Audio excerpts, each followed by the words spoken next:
কবর যে প্রত্যেক দিন আমাকে চারটা কথা বলে, চারটা ডাক দেয়, এটা নিয়ে আমাদের কারো কোনো মাথা ব্যথা নাই। দেখেন তিরমিজি শরীফের 2460 নম্বর হাদিস, পৃষ্ঠা নম্বর হলো 72 নম্বর পৃষ্ঠা। রাসূলুল্লাহ সাল্লাল্লাহু আলাইহি সাল্লাম বর্ণনা করতেছেন, আবু সাঈদ খুদরি রাদিয়াল্লাহু তাআলা বর্ণিত অধ্যায় হলো সিফাতুল কিয়ামা বা সিফাতুল কবর, যে রাসূলুল্লাহ সাল্লাল্লাহু আলাইহি সাল্লাম বর্ণনা করতেছেন যে আবু সাঈদ খুদরি রাদিয়াল্লাহু বলেন যে দাখালা রাসূলুল্লাহ সাল্লাল্লাহু আলাইহি ওয়াসাল্লাম মুসাল্লা, একদিন রাসূলুল্লাহ সাল্লাল্লাহু আলাইহি ওয়াসাল্লাম এক জানাজায় আগমন করলেন। ওরা নাসান, মানুষকে দেখলেন, কান্নাহুম ইয়াকতাশিরুনা, মানুষ সবাই হাসাহাসি করতেছে। সবাই না, কিছু মানুষ, আমরা জানাজায় গেলে দলবদ্ধভাবে বা এক কিছু কিছু মানুষ যখন জানাজায় কোনো আসেনি, কিছু মানুষ একত্রিত হয়ে অনেক রকম আলোচনা করি না, অনেক জনে দেখা হয়, অনেক দিন পর কথাবার্তা বলি, এরকম সাহাবাদের মধ্যে কিছু মানুষ একত্রিত হয়ে তারা হাসাহাসি করতেছে।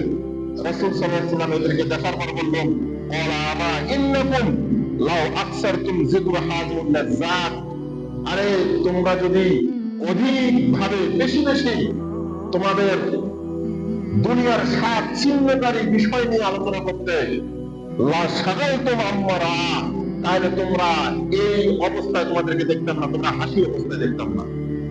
অর্থাৎ তোমার মৃত্যু স্বাদ গ্রহণ করা, দুনিয়ার স্বাদকে, দুনিয়ার মজাকে ত্যাগ করার মতো যে জিনিসটা, সেটা হলো মৃত্যু।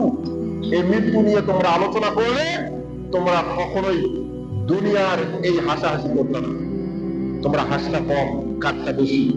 আজকে ভালো করে শোনো, কবর তোমাদের সঙ্গে কি আচরণ করবে। লম্বা হাদিস, রাসূলুল্লাহ সাল্লাল্লাহু আলাইহি ওয়াসাল্লাম বলেন যে ফাকসিরু মিন যিকরি হাযিল লাযাতিল মাউত, হে মানুষেরা, হে আমার সাহাবীরা, বেশি বেশি তোমাদের দুনিয়ার স্বাদ ছিন্নকারী এই মৃত্যুর কথা বেশি বেশি স্মরণ করো। কেন স্মরণ করবা? ফাইন্নাহু লাম ইয়াতি আলা কবরিন ইয়াউমুন ইল্লা তাকাল্লামা ফীহি, কেননা এমন কোন দিন যায় না যেই দিন কবর কথা বলে না, ডাক দেয় না। কি বলে? ফায়াকুলু আনা বাইতুত তুরাব, কবর চারটা কথা বলে। এক নম্বর, হে দুনিয়াবাসীরা ভালো করে শোনো, আমি হলাম মাটির ঘর। কিসের ঘর? দুই নম্বর, আনা বাইতুল ওয়াহদাতে, আমি হলাম একাকীর ঘর। কিসের ঘর? আনা বাইতুল ওয়াহশাতে, আমি হলাম আপনার ভয়ের ঘর। আনা বাইতুদ দুদাতে, আমি হলাম সাপ বিচ্ছু পোকামাকড়ের ঘর। প্রতিদিন থেকে কয়টা কথা বলে? ভালো করে খেয়াল করেন, আমার সঙ্গে বলেন। প্রতিদিন কবর মানুষকে ডাকে এবং কি বলে? বলে চারটা কথা বলে। কয়টা কথা বলে? চারটা কথা বলে। এক নম্বর, আনা বাইতুল ওয়াহদাতে, হে দুনিয়াবাসী ভালো করে খবর নাও, ভালো করে জেনে রাখো, আমি হলাম একক ঘর, একাকীর ঘর। আনা বাইতুত তুরাবে, তুমি দুনিয়াতে এই যে শীতকালে এসে গেছে, আমরা এখন কি করি? ল্যাপ তো সব, কম্বল সব কিছু মুড়ি দিয়ে দরজা জানলা সব বন্ধ করে দেব। আর যারা একটু ধনী মানুষ আছি, মধ্যম পর্যায়ের, তারা আবার এই কি যেন বলে হিটার হিটার হিটার লাগিয়ে দেব। আর যারা আরেকটু ধনী আছে, তারা কি লাগিয়ে দেব? এসি লাগিয়ে দেব।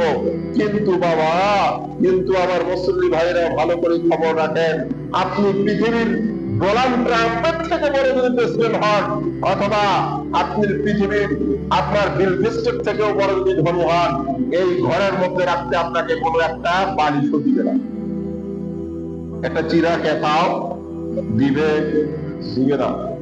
আনা বাইতুল ওয়াহদাতে, একাকীর ঘর। যতই সম্পদশালী হন না কেন আপনি, আপনার চাকর বাকর নৌকার যতই থাক, আপনি যখন মৃত্যুর আগে যদি কোনো চাকরকে বলেন, ভাই তুই আমার চাকরগিরি করলি, আমার খেদমত করলি 10 বছর 20 বছর, আমার খুবই বিশ্বস্ত, তুমি আমার জন্য জান প্রাণ দেওয়ার জন্য তুমি প্রস্তুত, আমি মৃত্যুর পর আমার সঙ্গে তুমিও কবরে যাব। সে কি যাবে কোনোদিন? কেউ যাবে? কত পরিমাণ টাকা দেন, যাবে? গোটা দুনিয়া দিয়ে দিলেও যাবে না।